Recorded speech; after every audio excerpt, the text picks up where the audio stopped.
imágenes de una forma espectacular, igual que todos los que están en el equipo de imágenes, tanto vos como Cecilia, como los residentes de Oncoimágenes, los residentes en general de imágenes y Miguel Nayar en resonancia, ¿no? Bueno, este tema en particular lo tocamos en muchos de nuestros ateneos oncológicos y a raíz de ciertas dudas que se nos generaron con respecto a, y que son las dudas que existen en toda la bibliografía, ¿no? Pero en la práctica diaria, la duda de dónde colocamos el PET-TC para el estudio del adenocarcinoma del páncreas, creo que golpeamos la puerta adecuada, que era la de Silvina, que nos va a instruir a nosotros y a todos los invitados. Así que te doy la bienvenida y gracias nuevamente. Bueno, no, el honor es mío. Trabajar en el hospital para mí es ya desde hace varios años un placer, porque justamente tenemos esta posibilidad de reunirnos y de consensuar y de discutir, de intercambiar opiniones y de tratar al paciente, creo, de la mejor manera, que es de la manera multidisciplinaria.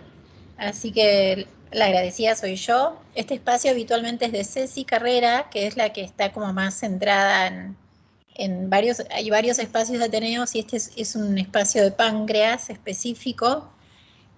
Así que le agradezco a Ceci también haberme compartido su clase que ya les había dado en otro escenario, como para tener también siempre en cuenta a la tomografía como madre, digamos, estudio madre de esta patología. Yo los invito a recorrer el tema y después hay una mostración de casos, conclusiones y después armamos el debate. Obviamente me pueden interrumpir si quieren también.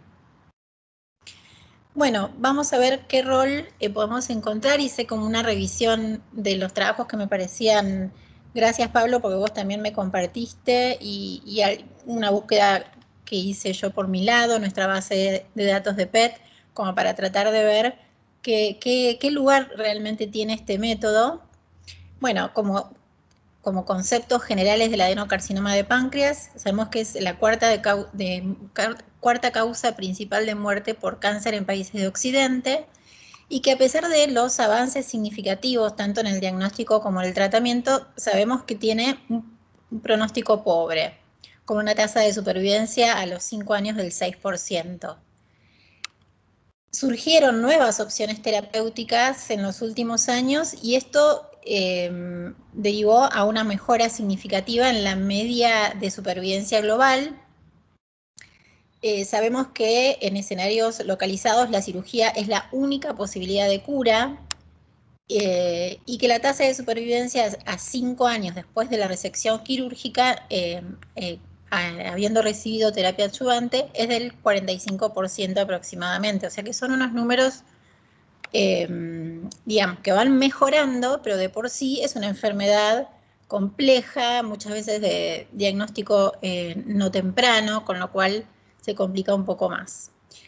Las decisiones del tratamiento se van a determinar sobre la base de la extensión de este cáncer evaluada mediante imágenes, con lo cual acá los colegas de la especialidad tenemos un lugar relevante que es importante que sepamos, digamos, respetar y ser comprometidos en este espacio que tenemos, así como en otras entidades, ¿no?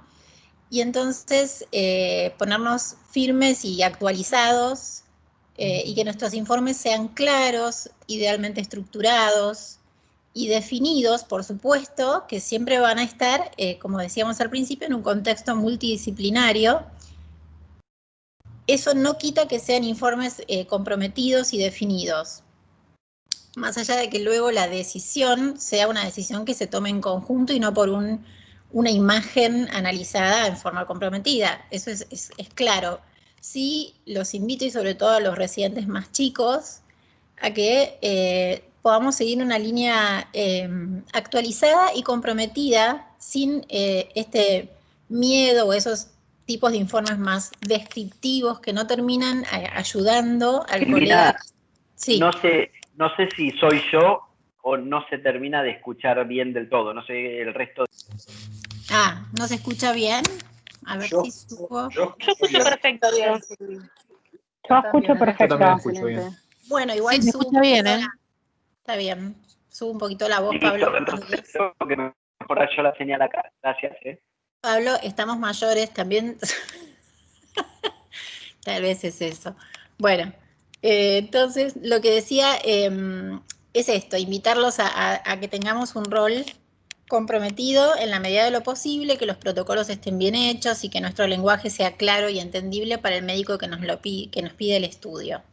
Solo el 15 al 20% de los pacientes van a ser candidatos a esa resección quirúrgica que es curativa, con lo cual el diagnóstico inicial, como paso crucial, debe buscar posibles contraindicaciones de esta resección curativa, como por ejemplo metástasis a distancia, y la posibilidad, dar lo más genuinamente posible, la posibilidad de una resección R0, que eso es a donde idealmente se apunta en la terapéutica. La tomografía multislice tóraco-abdominal con protocolo de páncreas es hoy por hoy el estándar de cuidado para determinar la extensión del cáncer de páncreas y también para el seguimiento postoperatorio y sospecha de recaída de enfermedad.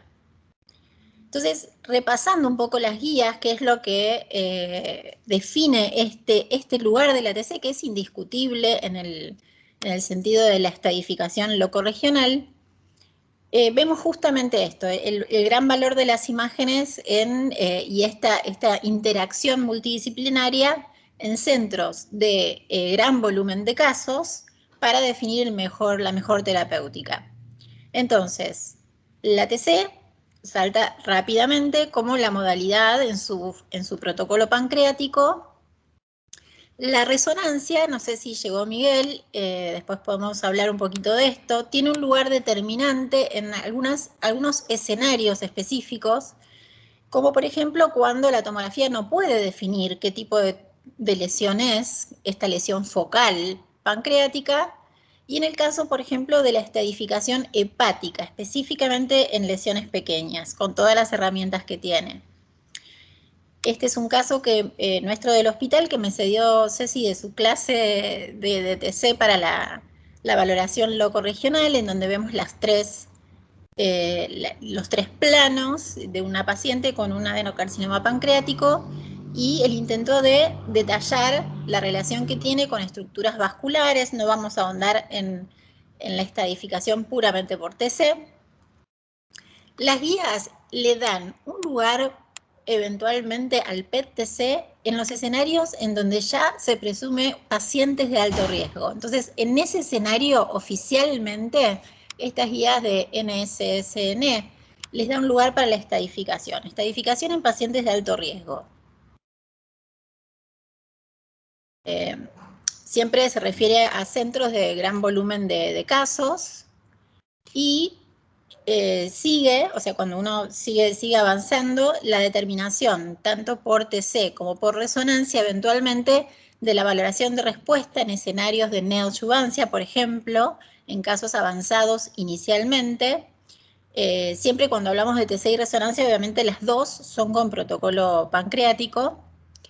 Pero bueno, al repasar todo esto, concluimos rápidamente que no está el PET-TC formalmente recomendado en la práctica de rutina, o sea que su función real hoy por hoy sigue siendo incierta y necesita de más estudios prospectivos para mayor validación. Y en parte también se explica, o intentando entenderlo, de dónde surge todo esto, que un poquito nos pasaba el otro día cuando repasábamos el valor del PET en cáncer gástrico, por ejemplo, es este concepto de la avidez variable que puede tener el adenocarcinoma de páncreas en escenarios avanzados en variantes productoras de mucina, adenocarcinomas mucinosos, adenocarcinomas con baja celularidad, que un poco también podría ser el escenario de los adenocarcinomas isodensos, por ejemplo, o en escenarios de pacientes con diabetes mellitus mal controlada. Realmente no tengo experiencia en que nos haya jugado una mala pasada esto, pero sí hay parámetros de PET muy rígidos a la hora de prepararlos bien. Entonces, hay un trabajo de revisión que analiza la literatura reciente sobre el rol del PET-TC, que es esta cita que digo abajo, después paso la Biblia toda entera, en donde se define que el rendimiento sería adecuado para la estadificación inicial. ¿Por qué? Porque clarifica el secundarismo ganglionar a distancia, por ejemplo, mesenterio, retroperitoneo o espacio intercavo aórtico o incluso mediastino, y descubre metástasis ocultas. Que esto no es algo menor, ya que cambia el manejo terapéutico y eventualmente está descrito que reduce las resecciones innecesarias en el 20% de los casos. También este estudio apunta a darle un lugar en la respuesta, en la valoración de respuesta metabólica luego del tratamiento neoadyuvante, que es un tratamiento muy utilizado en avanzados iniciales, y plantea la necesidad de más estudios para comparar PET-TC y resonancia para aquellos escenarios de metástasis hepáticas de pequeño tamaño. Con lo cual, este estudio concluye que es una propuesta razonable en el momento del diagnóstico ofrecer para estos objetivos como algoritmo al PET-TC en este subgrupo de pacientes con escenarios localmente avanzados y en los potencialmente resecables antes del tratamiento para excluir metástasis ocultas y como una herramienta adicional eventualmente para la respuesta al tratamiento no adyuvante. O sea que este trabajo apunta a ampliar mucho más oficialmente el lugar que tiene el PET en estos casos, que son muchos. Este otro estudio es retrospectivo y lo que hizo fue comparar PET-TC con TC, las dos. Aclaro que el PET-TC ideal, que no todos los centros pueden por un tema de volumen, es el PET-TC que incluye en la porción TC al protocolo. O sea, nosotros tenemos la posibilidad, de acuerdo al número de casos que manejamos a diario, de plantear un protocolo pancreático en la consola de PET-TC. Eso es un tema aparte, a veces es un tema de debate, de discusión. Por ejemplo, hay escenarios como por ejemplo el MD Anderson, que es un lugar súper reconocido y de referencia, pero que tienen 8 o 9 unidades de TC, no sé ahora en este momento cuántas, y realmente ellos cuentan con las TC dedicadas hechas en la semana. Son centros absolutamente oncológicos de mucho caudal y ellos pueden eventualmente tener el acceso a la tomografía hecha muy recientemente. Entonces hacen tomografías no dedicadas, pero idealmente es esto de unificar el protocolo y hacerlo lo mejor posible para ese momento.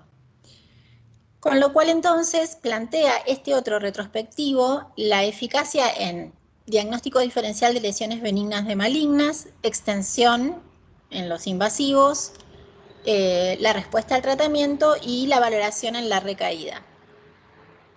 El T, o sea, para lo que es la estratificación tumoral, si los protocolos son iguales, en realidad los resultados son iguales, eso no cambia.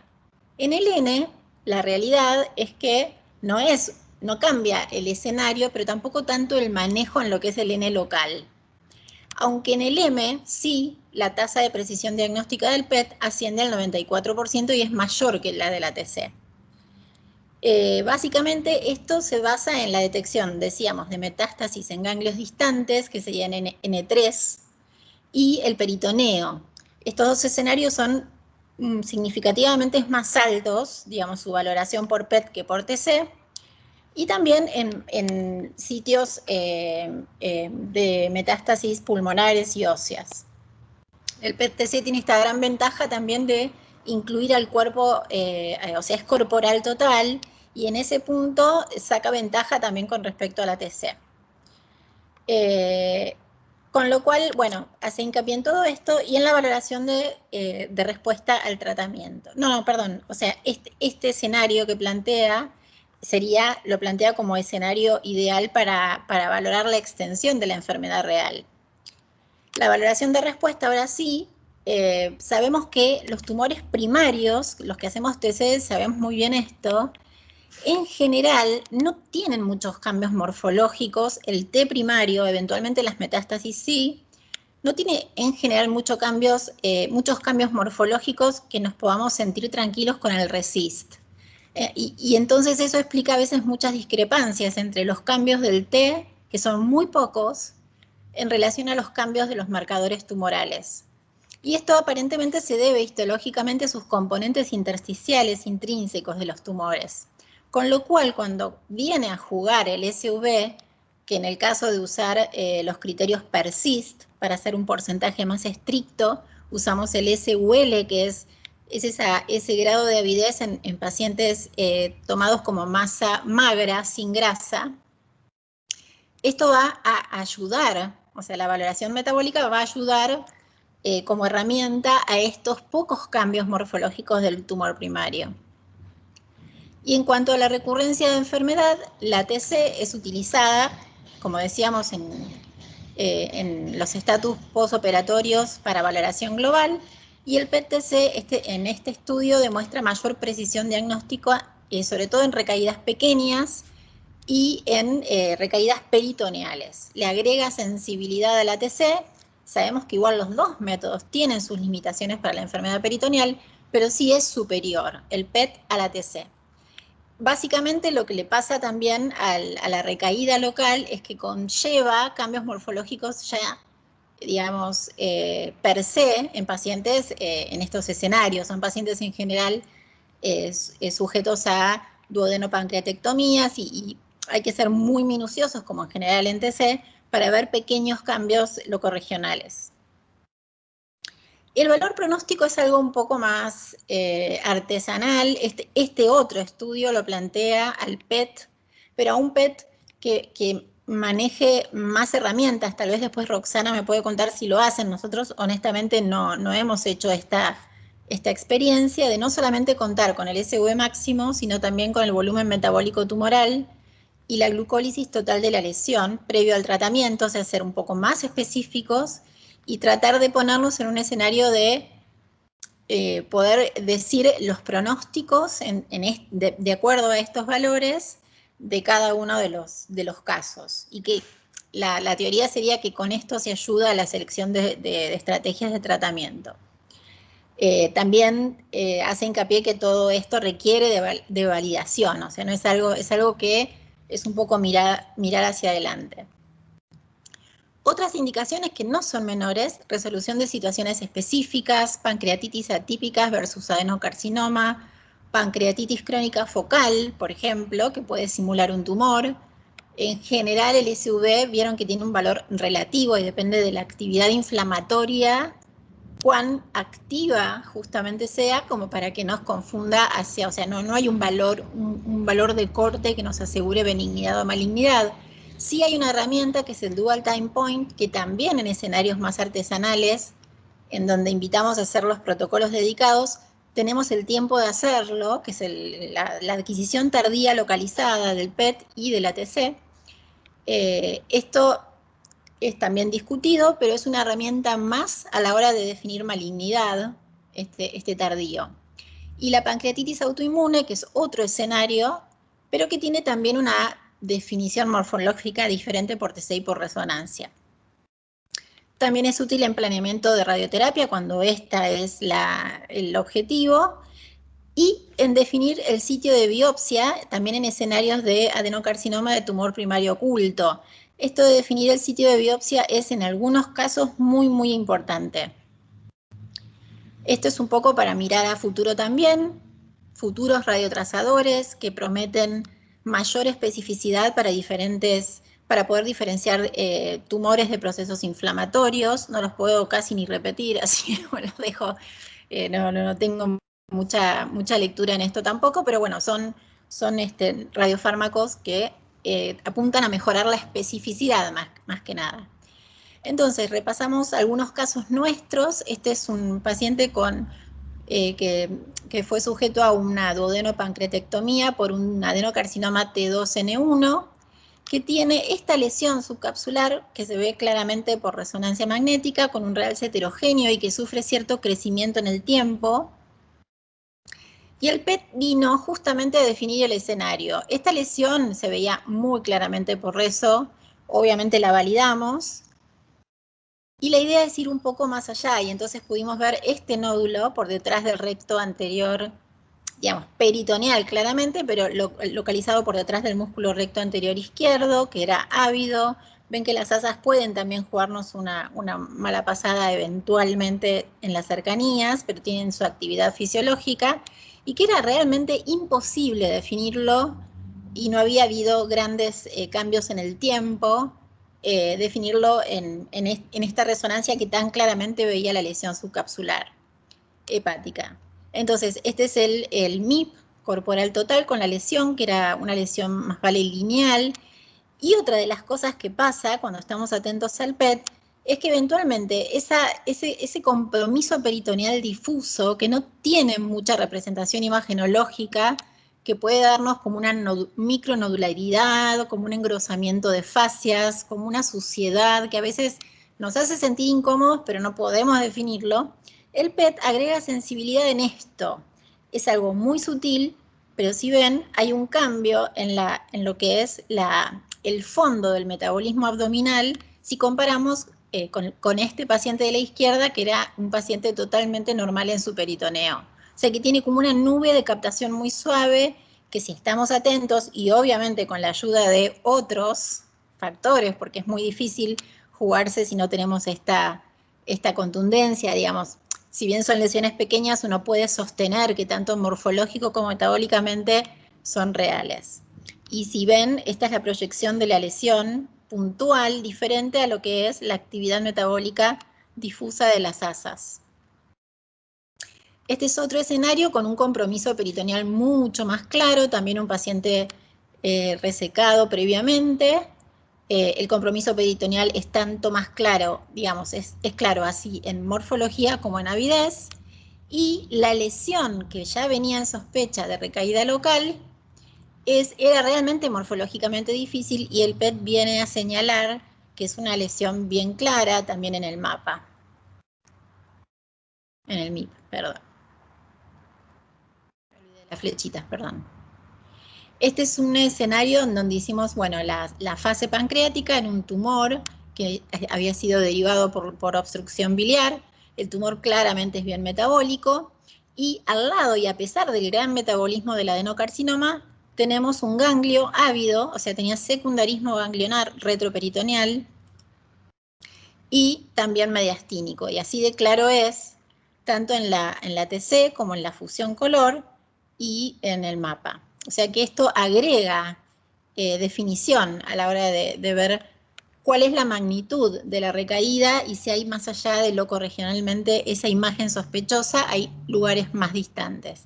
Este es un nódulo hipermetabólico más fácil ya desde la TC, un secundarismo peritoneal. Y esto lo mismo, tenemos esa carcinomatosis peritoneal, pero en este caso mucho más clara, con esta nube de acentuación difusa y ganglios, perdón, y recaída local en el sitio, muy parecido al caso que mostré antes. Este es un caso que finalmente lo encontré, Pablo, en realidad lo había encontrado Ceci para su clase, un caso en donde teníamos 3 biopsias frustras por varias, recordame si había, no me acuerdo si había sido que fueron abordajes diferentes o similares, pero bueno, 3 biopsias negativas en relación a este proceso claramente morfológico real y también hipermetabólico, pero que no lográbamos tener histología para lograr tomar una conducta terapéutica. Sí. Tal cual. Con lo cual el PET vino a definirlo, tenía un área necrótica central ametabólica, que eso puede explicar que tal vez el sitio de biopsia caía lamentablemente en sitios de necrosis con poco rédito tumoral, y el PET vino a decirnos, acá hay una lesión muy chiquitita, osteolítica sería, ¿no? Obviamente por hipermetabólica, osteolítica, muy definida, muy pequeña. Yo no creo que lo hubiera informado yo misma en una TC, es muy probable que esto pase desapercibido, y que es francamente hiper. Miren el MIP, como lo demuestra claramente. Entonces fue fácil poder definir la conducta de biopsia, y con esto se pudo tratar con la histología ya confirmada. Y un poquito imitando al doctor Nazar, que no sé si está, más allá del adenocarcinoma, les muestro un par de casitos de PET, así buscando casos se fui encontrando. Este en realidad fue un adenocarcinoma, pero con un componente neuroendocrino muy importante y de alto grado, combinado al adenocarcinoma, o sea que era mixto, con lo cual el FDG es muy válido porque es de alto grado. Y se presentó como masa pulmonar, en realidad. La masa pulmonar era lo que dominaba el cuadro, un caso también de muchos años atrás, y había esta lesión hipovascularizada no era clásico, porque no era hiper, no tengo acá la fase arterial, y el PET señaló perfecto el lugar de la biopsia, que finalmente los dos fueron biopsiados para definir que el probable sitio primario era del páncreas y el sitio pulmonar era una metástasis única. Y este es creo que es el último caso ya, que el doctor Castro Cavallo seguramente lo recuerde muy bien. Es un compromiso difuso, un agrandamiento difuso de toda la glándula pancreática en un paciente con el antecedente clave de un trasplante hepático por hepatitis autoinmune, unos años previos, no recuerdo bien el tiempo de evolución, y también mucho compromiso ganglionar en el eje mesentérico, muy importante, también retroperitoneal.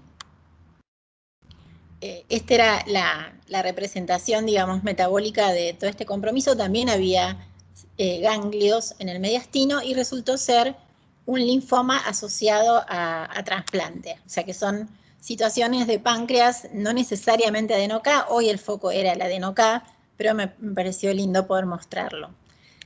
Así que bueno, como para concluir, entonces definimos que si bien las guías oficialmente no lo recomiendan aún como, digamos, como el sitio que estos trabajos intentan darle, hay un lugar en la estratificación inicial para definir secundarismo ganglionar a distancia, para descubrir metástasis ocultas, la valoración de respuesta metabólica después del tratamiento neoadyuvante, que son escenarios comunes, y eventualmente la definición del sitio de biopsia, como el caso que mostramos en escenarios en donde no es la histopatología de tan fácil acceso, y quedamos con que serán necesarios más estudios para comparar el PET y la reso para definir el verdadero lugar del PET en la valoración hepática, que es muy buena. También usamos el dual time, o sea, el tardío, pero que tenemos la limitación de las lesiones pequeñas y ahí la resonancia con todas sus herramientas parece ser superior, por lo menos hoy por hoy. Habría que compararlos mucho más a la par. Bueno, esto es un poco la bibliografía, que igual después, si quieren, comparto la clase y eso es un poco todo. Bien. Dejo de compartir la pantalla. Muchas Así gracias, nos vemos. La verdad que muy claro. ¿Hay eco? No. No. Muy clara la exposición y además es justamente a donde queríamos apuntar, ¿no? Y lo trajiste perfectamente. Antes de hacer aportes, a lo mejor a tu charla, preferiría abrirla para que todos los que estamos participando empiecen a hacer comentarios y dar sus opiniones y experiencias, porque un poco el uso del PET en esta patología es en relación a la experiencia personal que estamos teniendo, porque como vos bien marcaste, no hay un lineamiento, una sistemática de uso, ¿no? Tal cual. Bueno, felicitaciones, Silvi. Excelente charla. Me encanta ver cosas que yo no hago y no tengo experiencia, más allá de los intercambios que cotidianamente hacemos y en lo que interviene PET, interviene TC y todos los grupos interdisciplinarios. Está buenísimo actualizar una pata de la oncología, en mi caso particular, que no tengo tanta experiencia.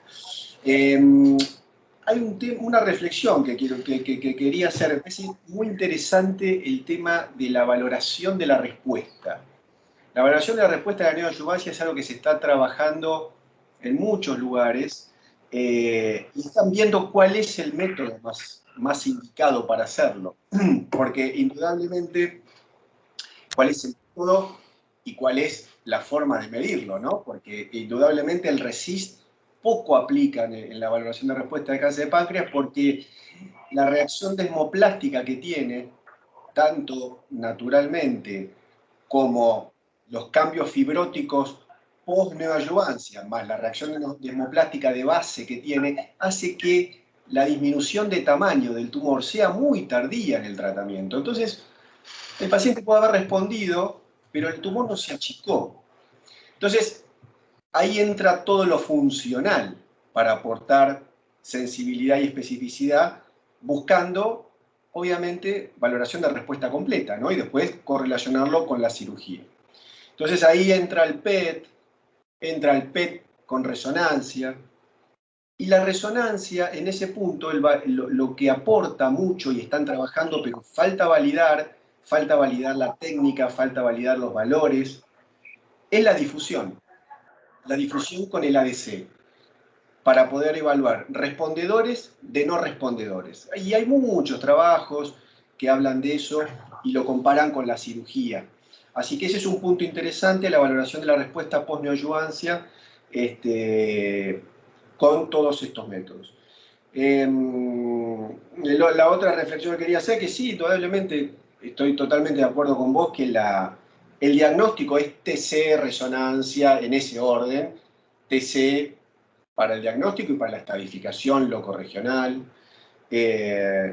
resonancia en casos dudosos, y PET como screening o como diagnóstico en casos mucho más dudosos todavía, que la verdad que yo no recuerdo que nos haya pasado alguna vez que no hayamos podido hacer el diagnóstico ni con TC ni con reso y después tratar de definirlo con PET. Por ahí alguna cosita, algún caso aislado.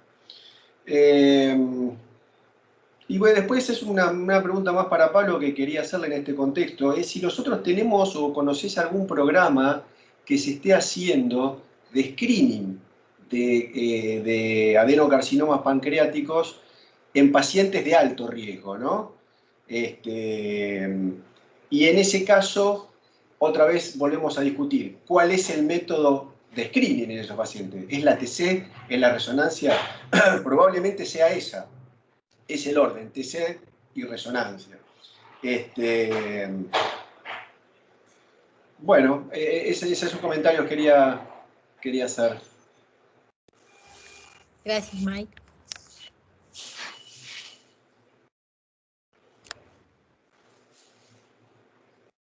No sé, Roxana, si seguís ahí, si nos podés contar la experiencia que tienen trabajando con Cristian y Gabriel.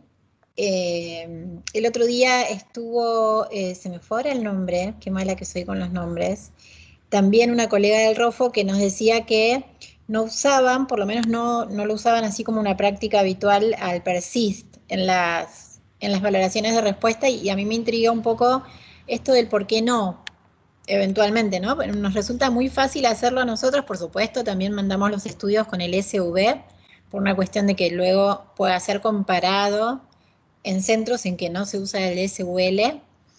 Pero es una inquietud que me queda porque está muy validado. A mí personalmente me resulta muy útil, me da mucha seguridad. Creo que a las 3 colegas que trabajamos en PET nos pasa lo mismo, pero no está tan difundido, por lo menos no lo veo, o no veo que lleguen estudios en donde yo pueda comparar con este valor un poquito más preciso. No sé si seguís ahí, Roxana, si tenés alguna experiencia o alguien más, no sé si hay alguien más del capítulo que entró después, si tienen algo para aportar desde lo que es imágenes metabólicas.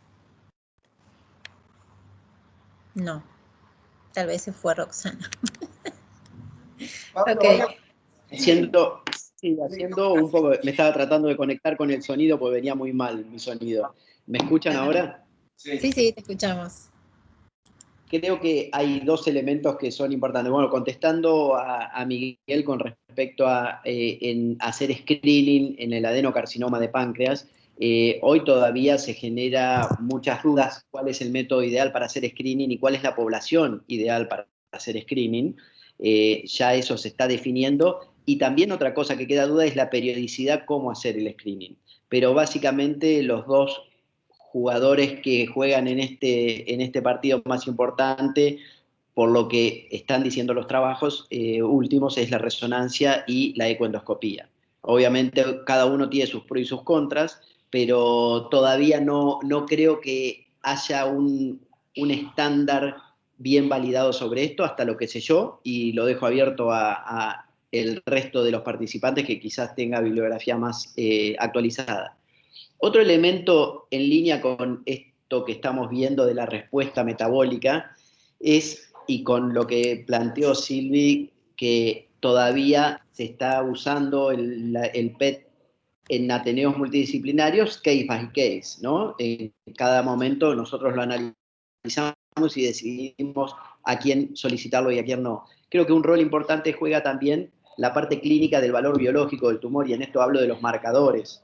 ¿Sí? Los marcadores tumorales, cuando nosotros tenemos un paciente por imágenes morfológicamente que parece resecable y tiene marcadores muy elevados, a veces ahí es donde también nos planteamos la situación de si no estamos viendo una subrealidad, y quizás donde planteamos solicitar un PET, como también en situaciones en las cuales morfológicamente se mantienen estables, como tuvimos un paciente hace poco con una metástasis hepática muy única en el tiempo, y antes de largarnos a hacer un rescate quirúrgico fuera de los estándares, el PET en ese caso nos validó que había enfermedad extrahepática infracentimétrica que no lo podíamos evaluar morfológicamente. Entonces creo que también eso es un elemento a tener en cuenta y que habla de esto, ¿no? De la biología tumoral. Mercedes está levantando la manito. No sé si... Mercedes, bienvenida. Hola, sí, quería aclarar, muy bueno Silvi, la clase, lo que quería aclarar un poquitito es tal cual lo que vos dijiste.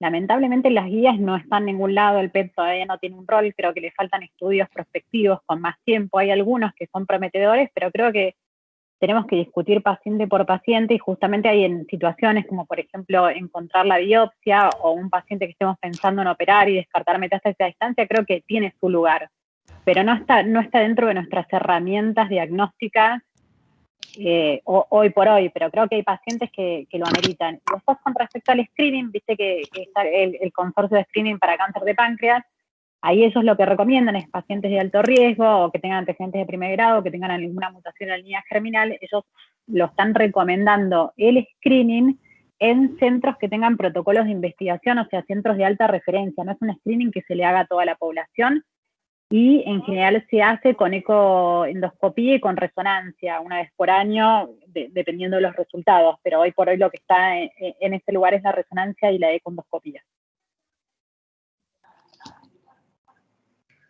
Sí, yo también, perdona Silvi que justo no contesté cuando me preguntaba. Yo con los resultados de la pesquisa son muy contradictorios. No sé si realmente vamos a ayudar a los pacientes o no. Todavía, como dice Pablo, nadie lo demostró. Hay varios estudios que están en marcha. Se teme que la pesquisa pueda traer muchos estudios y procedimientos a continuación al paciente y realmente no ayudarlo.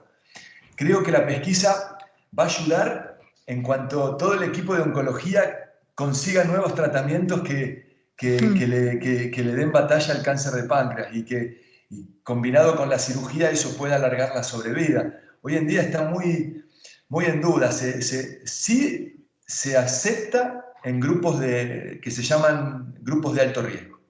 Grupos de alto riesgo sin saber si va a tener beneficio.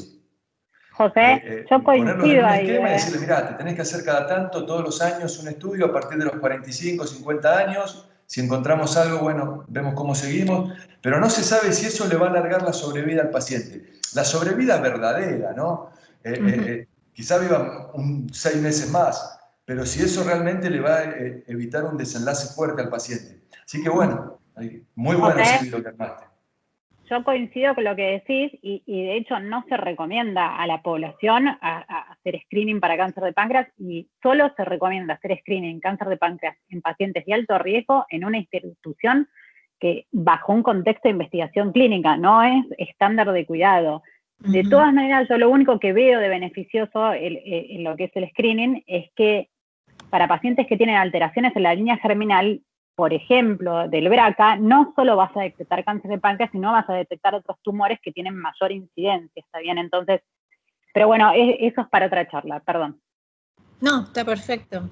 Me parece que está bueno, es un lugar más, eventualmente. Muy bueno, chicos. No sabía que estaban. Una pregunta desde lo práctico, Silvia. Cuando nosotros hacemos la estadificación tratamos de ser obsesivos y hacer todo en un momento, ¿no? ¿podría ser posible hacer la estratificación de tórax, abdomen con una TC dinámica y el PET todo en uno? Es decir, tiramos todo en uno y el paciente baja una sola vez y se hace el estudio. O sea, si el pedido es de PET, se puede hacer todo en uno. ¿Y por qué? Porque el PET significa toda una preparación diferente a una TC. Vos una TC te preparás de la misma manera para cualquier parte del cuerpo, digamos. Y entonces es el planeamiento adecuado en la consola, que lo tenemos estipulado para sospecha o búsqueda de tumor de páncreas. El punto de poder hacer todo en uno es si oficialmente está indicado el PET, porque entonces ya se pidió la droga, el paciente hizo la dieta baja en glucosa previa y una serie de cosas que tuvieron que pasar para poder hacer el PET. Más allá de que es un estudio que lleva más tiempo de lo habitual, ¿no? Nada que ver con una TC. Así que sí se podría hacer. Yo creo que es nuestra responsabilidad como imagenólogos, que es un poquito lo que decía al principio, definirlo cuando tenemos al paciente en PET, ofrecerle el mejor protocolo según el pretest. O sea que si hay alguna sospecha mínima o bien específicamente para eso, no podemos dejar de hacer un protocolo hepático, salvo los casos de lugares masivos. Yo ahí entiendo que no podés ser artesanal, paciente por paciente, a todos los que se sospecha de algo pancreático, hacerle el dual phase, digo, desde el punto de vista contraste endovenoso y desde el punto de vista tardío. Así que donde podés ser artesanal, yo creo que tenemos la responsabilidad de serlo, y ahí sí podés hacer perfectamente todo en uno. O sea, con la indicación del PET-TC hecha, deberíamos en todos los escenarios hacer protocolo pancreático y obviamente la estratificación completa torácica y demás. Silvi, yo te quería hacer una preguntita, y a vos también, Miguel. Por ahí lo interpreté mal yo, pero en algunos ateneos interhospitalarios que hemos tenido, algunos médicos han mencionado la utilidad del PET resonancia. ¿Eso existe? ¿Se puede hacer? ¿Cómo lo ven? Mirá, lo veo muy bien desde el punto de vista científico y médico, lo veo muy mal desde el punto de vista práctico y económico. Es una realidad mundial en general y a nosotros nos toca peor todavía, con lo cual no lo veo posible que acá en Argentina se pueda. Hay uno, creo que en Mendoza, o había, no sé en qué situación está, pero no lo veo práctico ni de uso masivo acá en nuestro medio.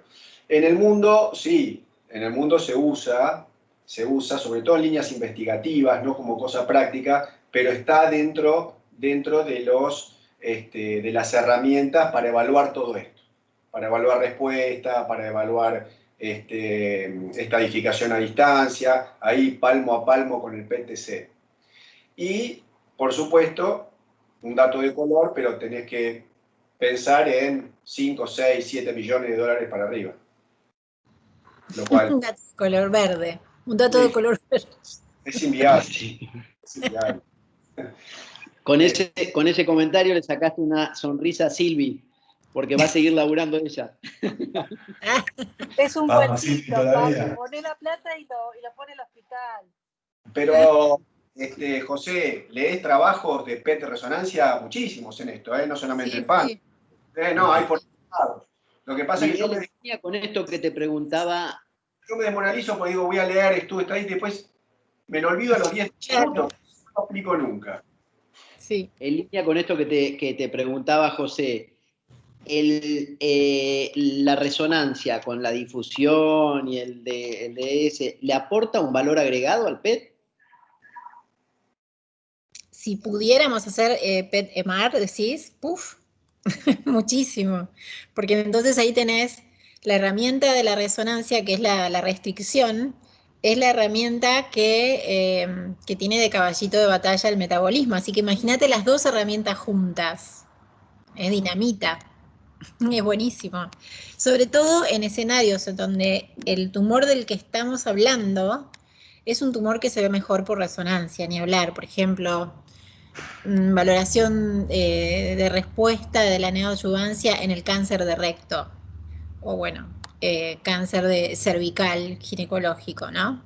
En todos esos escenarios, pero es dinamita pura, si pudiéramos, sí, suma muchísimo, osteoarticular, neuro, ¿no? Todos los fuertes de la rezo. Sí, pero próstata también. ¿Cómo? El oncológico, el PET resonancia, sí, es buenísimo. No, sí, es dinamita pura. Tenés toda la sensibilidad y especificidad de la resonancia en sí misma para muchas de estas cosas y tenés lo metabólico que te suma. Es espectacular. Uh-huh. A ver si Miguel me hace un lugarcito cuando tengamos esos millones. Porque empezamos a juntar unos mangos, entonces. Correte un poquito. Porque nos vemos de PC. No, mentira. Yo creo que va a tener, no sé bien qué nos depara todo esto. Yo creo que va a tener cada uno su lugarcito, porque la TC tiene otra cosa, tiene como otro vuelo, es como siempre más rápida, te abarca sí o sí el pulmón. Entonces es como que en ese punto creo que, como cuando hablamos de radiofármacos a futuro, yo creo que los pacientes se van a ir estudiando en base a su patología con el mejor método de una. Y punto. Mejor radiofármaco, mejor método de base morfológica, y siempre va a haber uno que sea superior al otro, idealmente en un mundo ideal en donde tengas todos los equipos, ¿no? Así que quédate tranquilo, Miguel. Jodiendo con eso, pero no es algo que cause temor, al contrario, es como, me parece que es un campo realmente bueno, si se llegara a dar. Lo que te quería preguntar, que he leído algunas cosas también del uso del Dual Energy para valoración de respuesta y eso, ¿tenés algo de...? Honestamente nosotros lo usamos de inicio mucho más que en los últimos tiempos. Definimos justamente en páncreas si el Dual Energy lo que hace es, haciendo una adquisición de más, porque es algo que hay que tener en cuenta, hacer que el estudio tenga más contraste per se. Y definimos, al principio hacíamos en todas las fases, y después definimos que es en la fase arterial, o sea, en la fase temprana es la que sirve, en el caso de la adenocarcinoma de páncreas es en la fase pancreática, que es la más temprana, pero también está, para el planeamiento quirúrgico está propuesto que tenga su fase arterial pura también. Y en esto, entonces, ¿qué pasa? Es mejor para isodensos de páncreas, porque entonces todo lo que realza naturalmente más, como el páncreas normal, va a contrastar mucho más y entonces vas a verlo relativamente hipodenso, que es lo que ves en los clásicos adenocarcinoma de páncreas y no en los isodensos. Cosas así. Todo lo que es hiper, por ejemplo, neuroendocrinos, GIST, todos esos, los que conllevan fase arterial, mejora la visualización, hepatocarcinomas. Y realmente tenemos casos en donde la fase arterial mucho no dice y la fase con dual te hace la luz. Así que también es un compromiso de la consola, de los tomógrafos que tienen esta posibilidad de usarlo. Creo que sacándole el jugo en la fase arterial, básicamente, no sé, Ceci, si vos investigando para tu clase leíste algo más, pero básicamente ese es un juego artificial de definición de contrastes visuales incluso, ¿no? Durante las inyecciones tempranas, para todo lo hiper, y en el caso de la adenocarcinoma, que es hipo, el de páncreas, es en realidad buscando que resalte el páncreas normal, para visualmente tenerlo bien hipo al al adenocarcinoma. Y eso es algo que una pregunta administrativa te hago, ¿eso es algo que hay que pedirlo? ¿Tiene un costo mayor? Porque vos le haces una pasada más en realidad al paciente. Sí. A vos te ayuda para el diagnóstico, pero estás usando más recursos, quiero decir. Sí, no, pero es el mismo bolo de contraste con una adquisición hecha, digamos, definida. Y a veces nos preguntamos, si bien la bibliografía lo avala como que es realmente así. No sé si está Emi Casalini, es como más dual TC que todos nosotros. A veces la sensación que yo tengo es que porque la fase arterial sin dual fue hecha exactamente unos minutos antes o después de la dual. Pero es indudable que en muchos casos nos ha mejorado la visualización, ¿no? Digamos, la detección. No sé si querés agregar algo más del dual. No se cobra aparte, No, si es una adquisición eso quería aparte. agregar, que tiene como una mayor definición, pero que también todo depende de cada paciente y esos segunditos de diferencia entre la fase arterial y la fase dual, que a veces hace que vos veas con mayor definición, en especial todas las lesiones hipervascularizadas, que te permite delimitar mucho más una lesión hipovascularizada en el páncreas. Y lo otro que decías, Miguel, de cobrar más, es que en cada lugar los protocolos son diferentes y bueno, que le pongas una secuencia más agrega que uno puede llegar a hacer mejor el diagnóstico, pero no podemos diferenciar, digamos, si le haces un protocolo pancreático o no. Está, por suerte, en tener la gente idónea en la consola que la Sí. verdad que dependemos de ellos en que después te salga un estudio así, tan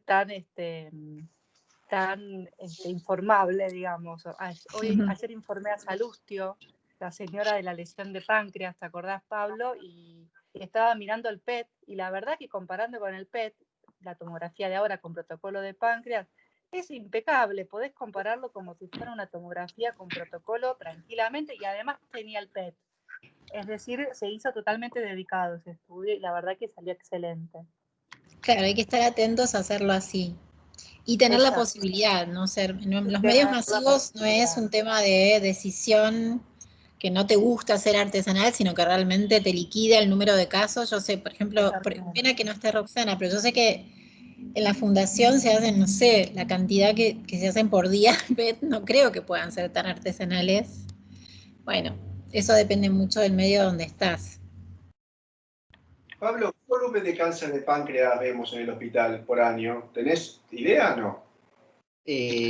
Mirá, yo miro, la verdad que nos debemos un número global integral con respecto a lo que es avanzada.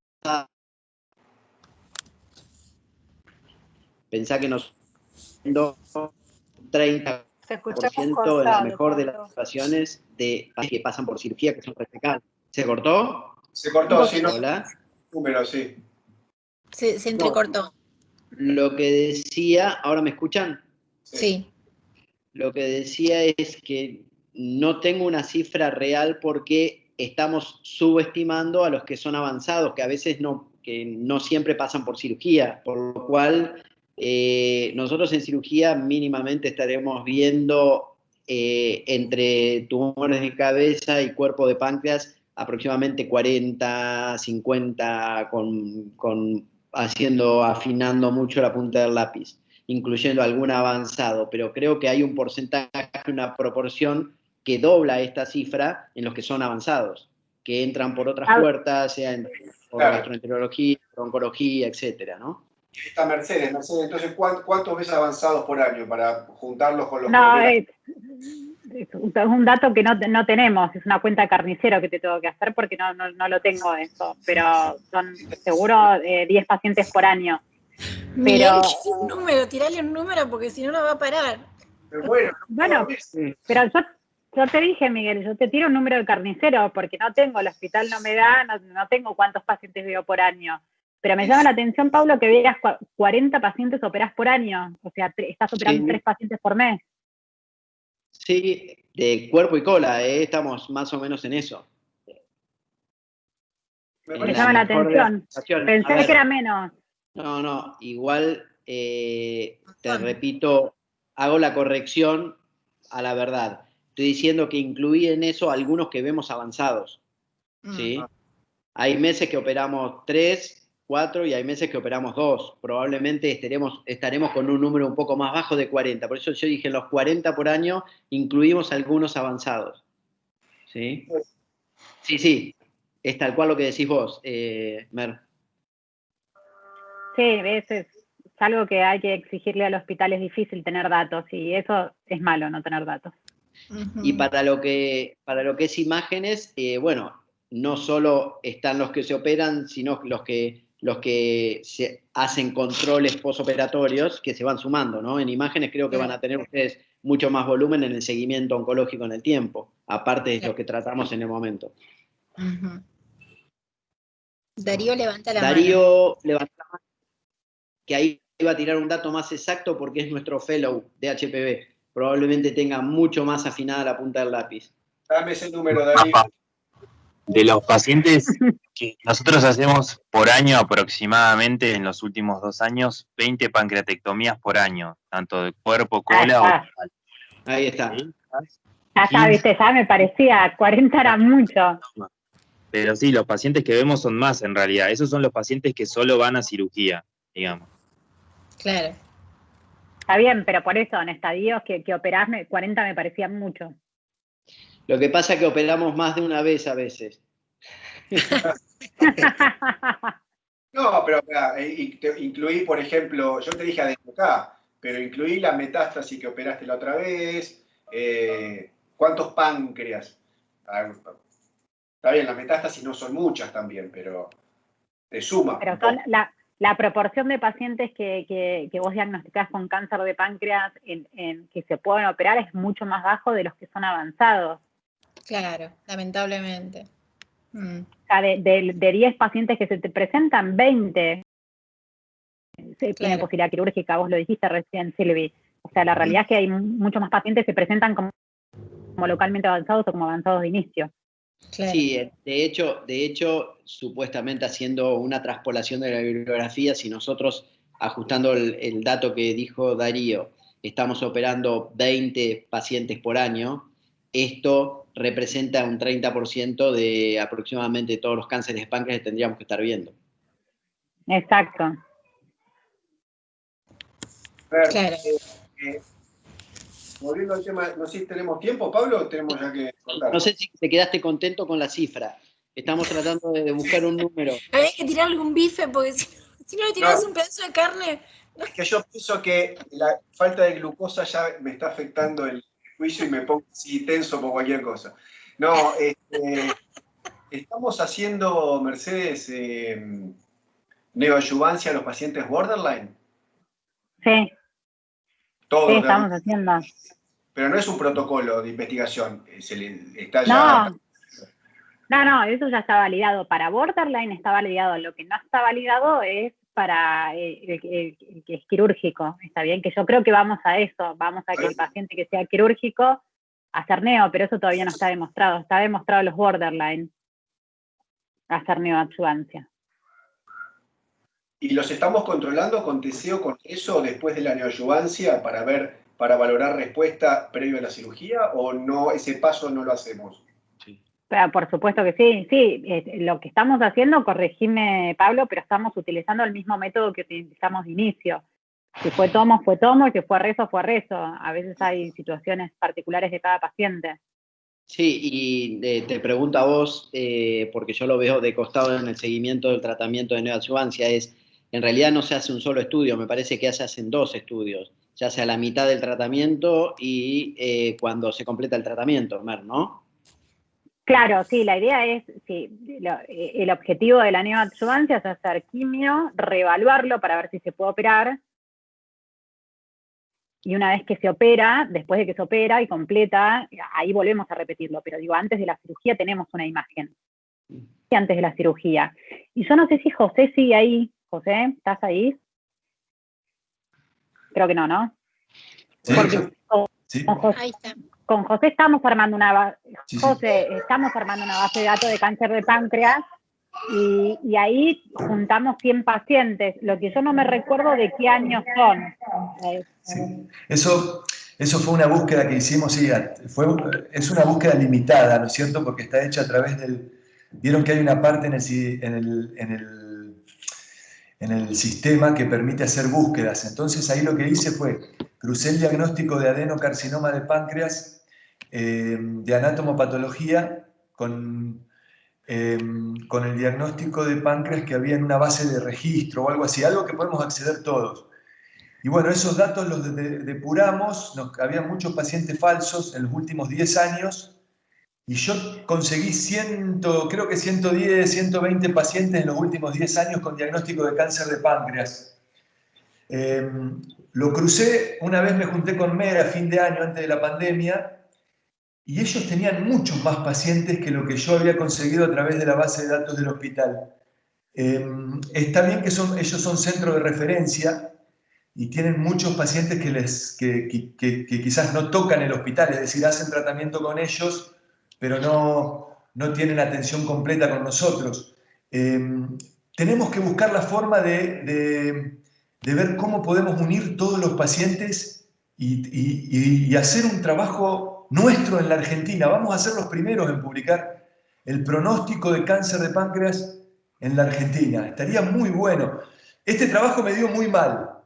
Son datos preliminares, ¿no? Pero me daba que a los 5 años no vivía ninguno, que después se los paso. Es un abstract que armé ahí, estaba loco tirando, quiero que hagamos algo. Me daba que está muy alejado de la realidad, Es adecuado a la realidad, bueno, que los que sobrevivían, vivían más, eran aquellos que resistían más de 3 ciclos de quimioterapia. Y sí. No me daba diferencia entre aquellos que tenían márgenes negativos o márgenes positivos, les iba igual completamente a los dos grupos.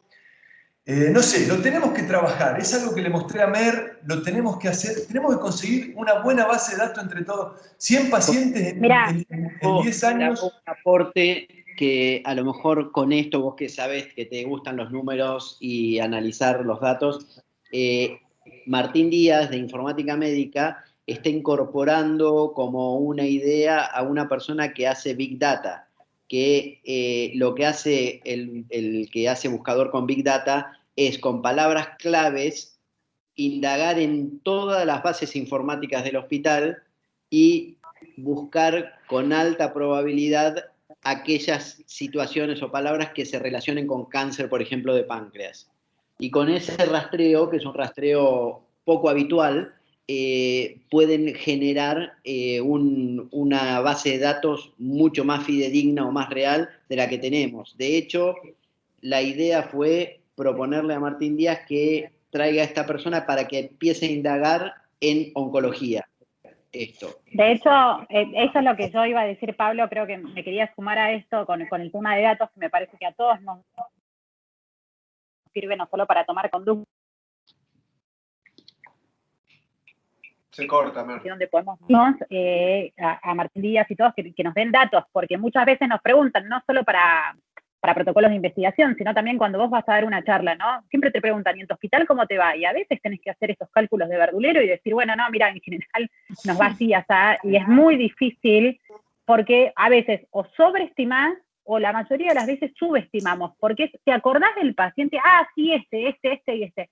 Es muy difícil hacerlo así. Entonces yo creo que todos los servicios que estamos acá somos los que tendríamos que pedir, nosotros lo elevamos a comisión directiva, a dirección médica, y estamos pidiendo, y creo que todos los servicios tendrán que pedirlo, porque si no queda como que oncología nada más quiere datos. Creo que a todo el hospital le hace bien tener datos para saber a dónde vamos y dónde tenemos que mejorar, y tal cual, a ver, ¿para qué vas a pedir una resonancia con PET si ves 10 pacientes de cáncer de páncreas por año? Vos tenés que justificar todo lo que haces. Entonces me parece que los datos nos sirven para todo, para gestionar mejor el hospital incluso.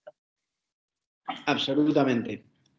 Entonces digo, bueno, si cada uno pone su granito de arena y lo pide, va a ayudar porque realmente el hospital se va a dar cuenta que lo necesitamos.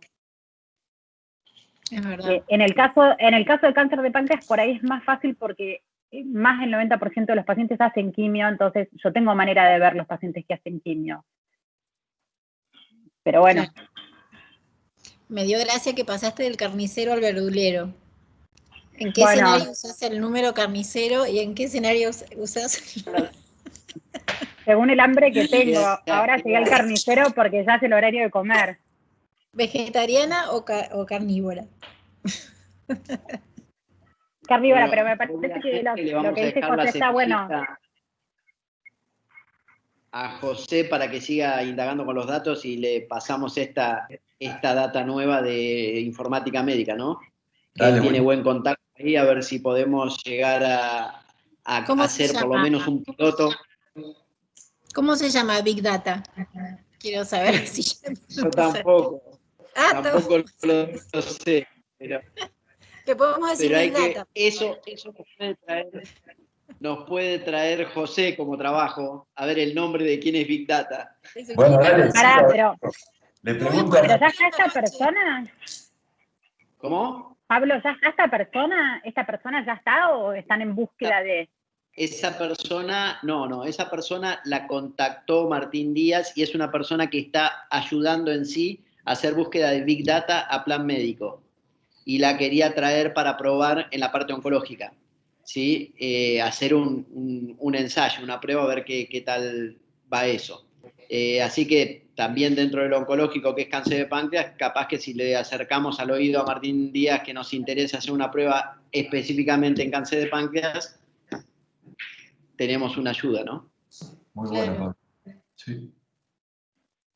Sí. Genial. Bueno, Vos, Darío, también después nos podrías pasar los pacientes que tenés, a ver si podemos sumar más pacientes a esto que estamos haciendo con José, así participamos todos. Claro. Una que sepamos todos. Sí. Claro, todos los que tengan pacientes de cáncer de páncreas, y a José y a mí nos pueden pasar un listado y así todos sumamos y podemos aportar, porque después cada servicio podrá aportar su grano. Perfecto, sí, me parece, por lo menos dentro de las bases que tenemos, tratar de unificarlas para que tengamos el número más real, ¿no? Dale. Lo mandamos a la casilla de correo verdulería.com. Sí. @ Big En mi Data. caso, en mi caso es carnicería, no es verdulería. Me dio mucha gracia cómo fuiste cambiando el rubro. ¿Cuánto está la paleta? Qué lindo, Samar. Un kilo de paleta. No, Quiere número todo el día. el número de todo, es terrible. Che, ¿no será Miguel Big Data? No. Claro. Ojo. Miguel. Bueno, chicos. Bueno, Bueno, basta de gracias, Silvi. Un abrazo. Excelente la charla. Muy bueno. Gracias a todos, gracias a los que vinieron a sumarte también. Gracias, Pablito. Después Ceci, Silvi y Miguel, pásenos la devolución de la gente de imágenes que estuvo en la charla, a ver qué les pareció. Ok, cómo no. Dale, ok. Gracias. Y los invitamos cuando quieran. Nos vemos la próxima. Ok, gracias. Gracias por todo. Chao, Muchas abrazo. gracias a todos. Chao, gracias. Chao, chao.